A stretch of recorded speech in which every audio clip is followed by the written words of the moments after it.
అబ్బా! ఇవి చూడండి ఎలా నోరూరిపోతున్నాయో. అయితే ఈ రెసిపీ ఎలా చేయాలో చూద్దామా? అంతకంటే ముందు వీడియోకొక లైక్ కొట్టి, సబ్స్క్రైబ్ చేసుకుని, నోటిఫికేషన్ ఆల్‌లో పెట్టుకోండి. అలానే నెక్స్ట్ మీకు ఏ రెసిపీ కావాలో కామెంట్ చేయండి. పదండి ఇంక వీడియోలోకి వెళ్ళిపోదాం. మ్యాంగో లస్సీ కోసం అయితే బాగా పండిన మామిడి పండ్లు 2 తీసుకోవాలండి. తీసుకొని నీట్గా వాష్ చేసుకోవాలి. వాష్ చేసుకున్న మామిడి పండ్లు అయితే ఇలా కట్ చేసుకొని పల్ప్ అయితే తీసుకోవాలండి. తీసుకొని మిక్సీ జార్లో వేసుకోవాలి. ఇలా మొత్తాన్ని తీసుకొని వేసుకోవాలి. పల్ప్ మొత్తాన్ని అయితే ఇలా మిక్సీ జార్లో తీసుకోవాలండి. ఇందులోనే కొంచెం పెరుగు అయితే వేసుకోవాలి. కొంచెం పంచదార కూడా వేసుకోవాలి.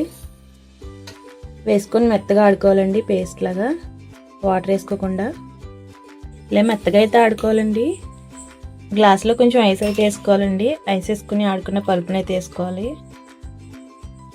పైన కొంచెం మామిడి పళ్ళు ముక్కలు వేసుకోవాలండి. తినేటప్పుడు టేస్ట్ బాగుంటుంది.